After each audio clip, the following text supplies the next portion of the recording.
অগ্রনায়ক হাসানাত আব্দুল্লাহ ভাইয়ের উপর গত 2-3 দিন আগে গাজীপুরে যে হামলা হয়েছে, সন্ত্রাসী হামলা, সেই সন্ত্রাসী হামলার প্রতিবাদে এবং আটককৃত আসামিদের দ্রুত সাজার ব্যবস্থা করার ব্যাপারে আজকে আমাদের এই মানববন্ধনের আয়োজন করা হয়েছে গোপালগঞ্জ জেলা নাগরিক পার্টির পক্ষ থেকে। আজকে গাজীপুরে জুলাই গণঅভ্যুত্থানের অন্যতম নায়ক হাসানাত আব্দুল্লাহর উপরে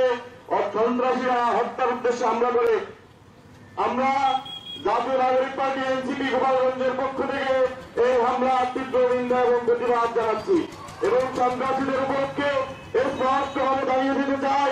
জুলাই গণঅভ্যুত্থানে যারা নেতৃত্ব দিয়েছে তাদেরকে আপনারা হত্যা করে দমন করে হামলা করে তাদেরকে বিচারানোর যে চক্রান্ত বা যে সিদ্ধান্ত আপনারা নিয়েছেন সেখানে কখনোই সফল হবেন না। আমরা যারা জুলাই গণঅভ্যুত্থানে নেতৃত্ব দিয়েছে আপনারা জানেন বাংলাদেশটা শুধু পৃথিবীর মতো অন্যতম এক পঁচিশ শক্তিকে পরাজিত করে এনসিপি যত জুলাই গণঅভ্যুত্থান সংগঠিত হয়েছে, এই জুলাই গণঅভ্যুত্থানে যারা নেতৃত্ব দিয়েছে, যারা রাজপথে ছিল, তারা হামলা মামলা ভয় ভীতি কোনো কিছুই বলা করবে না।